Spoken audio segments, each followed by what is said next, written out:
Hello friends, this is Reverend David from Christian Path Ministries of Pennsylvania. Welcome to the Christian Path. I hope you're well, and today's message, Satanic Hollywood Part 1, will open your eyes as to what the entertainment industry really is, what it's about. I know it really opened my eyes in a lot of respects when I was doing research on this. We know that the entertainment industry is a very large part of our lives. From the time we're little kids, all the way until we're old and sitting ready to retire, we want to be entertained. That's just the way people are.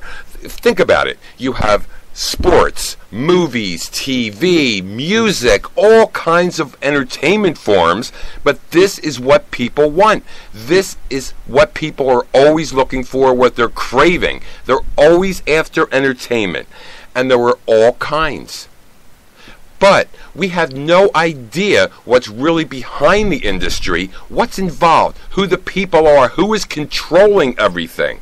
And we're going to touch on scriptures, of course, to back up a few things that we say, because you know that this ministry is based on the Bible.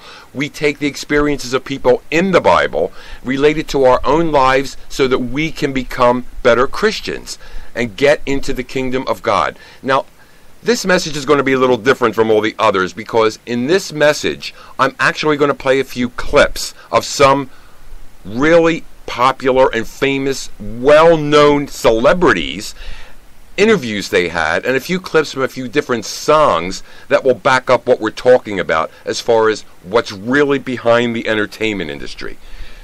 Now, when we say Hollywood, we're not just talking about the old Clark Gable movies. We're actually talking the glitz and glamour of all entertainment under one big heading called, quote, Hollywood. And today, we're going to focus in on music, the music industry. Now, we know that music is involved in everything, and it's been around forever. Think about it. Even back in ancient biblical times, David used to play music for Saul when he was king. All through the generations, music was always there. It's always been a very important part of people's lives. Now, why is that? Because of what it does. It evokes emotions, it evokes certain moods, it evokes attitudes. It's unbelievable the effect that music has on people. For example, if you go to the movies, take a look at what scenes you're watching. Now, if you're watching a high-powered action scene, just take notice of what kind of music's playing in the background. It's not slow, drony music. It's really quick, high-powered music to get you on the edge of your seat.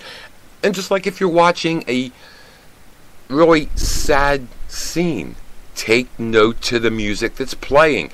Without the music, the scene would have no effect. But you mix the music with the actors, what they're saying, what the whole scene is. You got tears coming out of your eyes.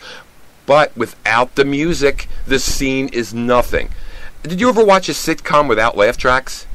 You won't see it, because after the funny lines, you'll hear laughter. That's subliminally telling us that was a funny line. Laugh. We're being controlled by that. Well, the music industry has the most control over anything or everything we can possibly think, do, and say. Think about it. It covers so many things as far as sports, music videos, DVDs, live performances. Music is a huge part of our culture today. And as a standalone form of entertainment, we're looking at rock bands, singers, performers, all the different types of artists that perform all kinds of music. And look at what kind of music we have. We have rap, jazz, rhythm and blues, hip-hop. You know what I'm saying here. And we have the celebrities. We have these people that are notorious for certain songs. But what about today's music? The popular things, the popular performers like Beyonce, Rihanna, Lady Gaga, Miley Cyrus, Jay-Z. Oh, and by the way, I'm sure you heard about the little stunt that Miley Cyrus just pulled. I'll tell you, I was a bit shocked when I saw it. Everyone's talking about that. They showed the little clip of Will Smith and his family and the shocked and stunned expressions on their faces. What happened to the innocent little Hannah Montana? That sure changed, didn't it? But we got to remember, these performers are looking to do certain things. And what audiences are they after? Think about it. What audiences are these young performers trying to reach? The young. Kids, preteens, all the way to teenagers. Young people adore, they idolize, they actually worship these performers. They'll say, this person is my idol. Well, come on, that's idolatry right there, even though the fans don't realize that that's what they're doing. They love these performers. They want to be just like them. It's like a mass cult following. They know everything about them. They follow their lives. They know what they wear, when they're pregnant, what they name their kid, where they're going to be performing. They know every song, each one, inside and out. They know the words, they know the notes, everything. They know every single song that this artist did that is their, quote, idol. But do they really know the true messages that are being conveyed to them through these artists, through these songs, or through the music industry itself? Do they know what the industry is trying to do? Do they have any idea who is really behind all this? The music they hear, the artists they adore, or what the main purpose of all of that is? Of course it's about money and fame and power, that's obvious. But you know what? It goes a lot deeper than that. It's about subliminal suggestions, mind control, getting a firm hold on the minds of the young, kids, teens, preteens, getting them to think and become the way the industry wants them to. Now, people like me, they could care less about it. I'm an old fart. I'm 55 years old. I'm not going to be influenced by Rihanna or by Miley Cyrus or any of these people. But the young people are, because the performers themselves are young. They can relate to them. They look at some of these music videos, and if you've ever seen any of these videos, take a look at the undertones. Take a look at the obvious things. I watched a few of them, and it made my hair curl. We're not talking about Lawrence Welk here playing the accordion, or the Lennon sisters all swaying back and forth in matching dresses singing a family song. We're talking music videos that are not only explicit with sexual perversion and violence, but they're also loaded with demonic undertones, about demonic worship. Why would that be? And it also glorifies death, satanic worship, and even demonic possession. And they are not subtle. They are very obvious. Saying that demonic possession is a great thing and is to be glorified with all these negative satanic things that are supposed to be so great and so wonderful, being a rebel, doing all the things that the Lord does not want us to do. So now let's think about this. Bearing that in mind, who would be behind it? Who would be the mastermind behind the entire industry, which is huge, to get to huge amounts of young people, God's children? Who's the master of deceit, lies, perversion, death, violence, sin? Who would glorify these things besides wanting to be worshipped and adored himself?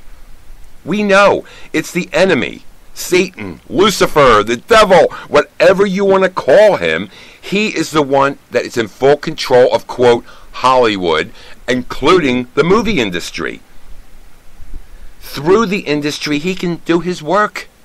He can corrupt and pervert and deviate the minds of the young. They're so impressionable. He's saying it's okay to be sexually perverted. It's okay to be violent. Don't have any regard for human life or anything that's right or anything as far as what the Lord would want us to do. It's perfectly fine to be possessed or worship demons or give in to immediate pleasures and gratifications regardless of what they are or who they affect. Like it says in 1 John chapter 2, verses 15 through 17. Have a look at that. It says, do not love the world or things in the world. If anyone loves the world, the love of the Father is not in him. For all that's in the world, the lust of the flesh, the lust of the eyes, and the pride of life is not of the Father, but is of the world. And the world is passing away, and the lust of it. But he who does the will of God abides forever. Now, what does that mean? We know that Satan is running this world right now. Just take a look around. In fact, it's obvious. He has full control of it. Like we see in Job 9:24, and the earth is given into the hand of the wicked. And also, do you remember when Satan himself was trying to tempt Jesus after Jesus went out to the wilderness? He promised him all of the kingdoms of the world and their glory if he just would bow down and worship him once. How could he do that? He could, because Satan owned the world even then, and he does now. He knows his time's running out, and he knows he has a very short time to get his plan in full effect. He's targeting the young people through the music industry. He's using mind control through cult following of these celebrities, not only to pervert, corrupt them, and make them be like him and worship him and be in league with him, but he's pulling them into idolatry, worshiping these artists. They are actually the role models for these young people, these artists. The enemy has a conspiracy to get hold of young people. But why? Why would he do that? Because they are God's children. His plan is to pull as many of God's children away from God and into the pit and to condemn them forever. He knows where he's going. He knows what his fate's going to be, and he is after taking as many of us as he possibly can. Now, what about the celebrities themselves, the performers? Are they behind this? Are they masterminding this? No, they're actually just puppets. They're being used to lure the young into damnation through all these things they're doing. But think about this. Personally, what is in it for them? Why are they doing it? Have a quick look at Mark 8, verses 36 and 37, where it says, "What will profit a man if he gains the whole world and loses his own soul? Or what will a man give in exchange for his soul?" Now, what does that tell us? That tells us why these performers and these pop stars are doing this. They are doing it because they sold their soul voluntarily to Satan, and in return they're given their fame, their wealth, the life of luxury, their limousines, their mansions. They're adored and idolized and worshipped by millions of fans. That is what they want. And look at the price they paid. They paid their soul for that. They're given anything they want. But they literally sold their entire soul and their eternity to Satan. They're given the worldly things, but look at the price they paid. Is it worth it? Their souls? Satan actually owns them. And at times, there are demons that actually possess some of them during their performances. And they openly admit it in interviews. Think about it. There are performers that say they couldn't do this on their own. They're not capable. They're not that good. Right before they go on the stage to give a performance, they feel the entity actually enter them, and this evil spirit, this demon, actually does the performance.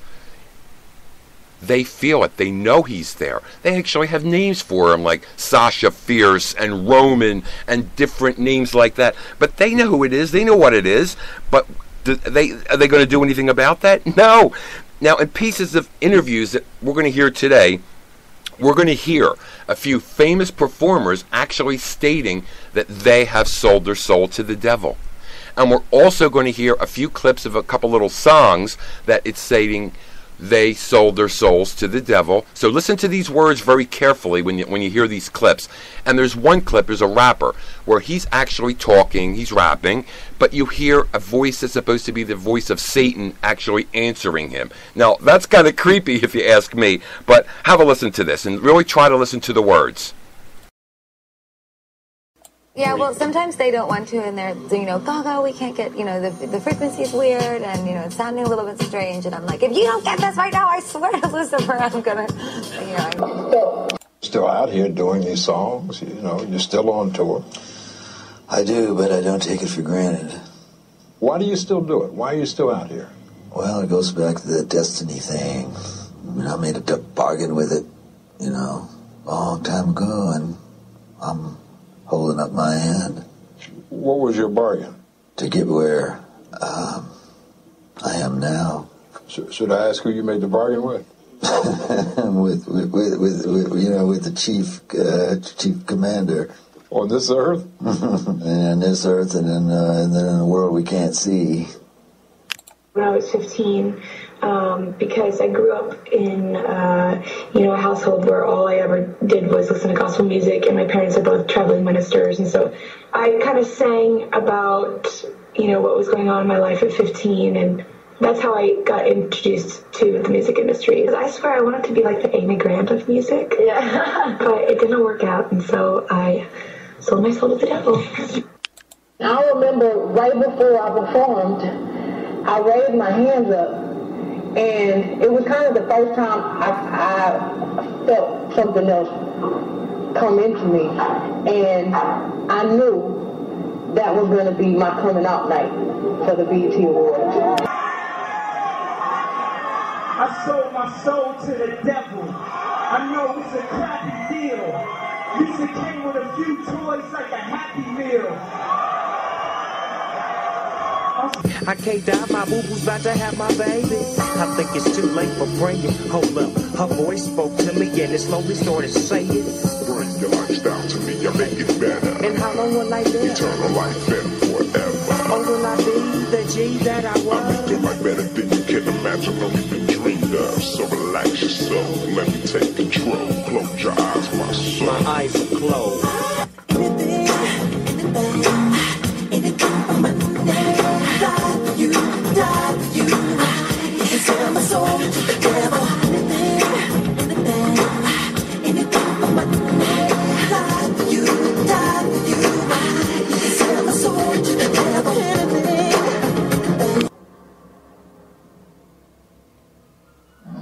I get possessed by the spirits.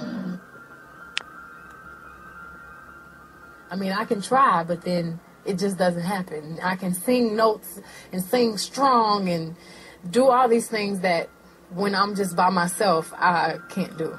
And I remember right before I performed, I raised my hands up, and it was kind of the first time I felt something else come into me. Now, did you notice how nonchalantly they spoke? They spoke about an entity, something coming into them, like it was a perfectly normal and natural thing, and it's not. To have another entity, an evil spirit, enter you is not normal. They're so nonchalant about it, and they're explicit in their talking about it. Now, here's another strange thing, something that really creeped me out. I came across an old cartoon, an old Tom and Jerry cartoon. Do you remember that? The cat and the mouse? Now, in this little piece of this cartoon, now I have the audio because this happens to be an audio we're doing on the air here, so I can't show you the video of it. But what happens, now picture Tom and Jerry going into a producer's office. They want to audition for some kind of a TV show.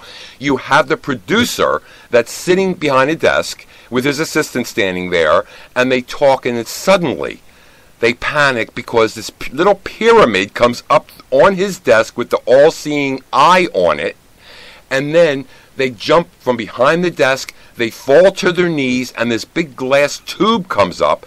Inside the tube is this black demonic thing that they are starting to worship. And they say, he is the president of Hollywood. Now, I thought that was creepy. I think I remember seeing it when I was a kid, but I'm not positive. But have a listen to this and you'll see what I'm talking about. What's this? Well, from the looks of things, sir, I'd say they are here to audition for the remaining slot in the fabulous super race. Is this some kind of a joke? A pussycat and a mouse? This show is about crazy stunts and people putting their lives at risk for a big fat prize. It's not a nature documentary. Irving, call security and have these two... Sir, it's...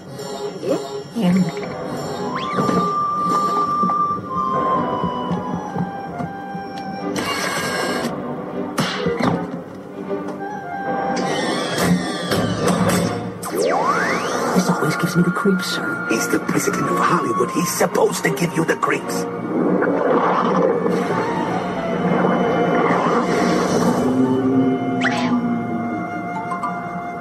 Greetings, your tinseliness, imperious leader of Hollywood. He's the president of Hollywood. He's the president of Hollywood. Now, basically, you had a demon that they were worshiping, and I thought that was kind of creepy. Now, as a kid, do you think a little kid would really understand? No, probably not directly, but it gets right into the child's mind that demonic worship is a part of Hollywood, because this thing that these two cartoon characters were worshiping was actually this ugly black looking demon, and if you heard its voice you couldn't make out what it was saying, but that was a very demonic part of it. Now that is kind of creepy when you have cartoons that are giving those kind of undertones. Now here's one more little clip of someone who she claims that she is possessed by a person named Roman. For every performance, she wants him to leave, but he won't leave. Now have a listen to this, and listen to what this girl says.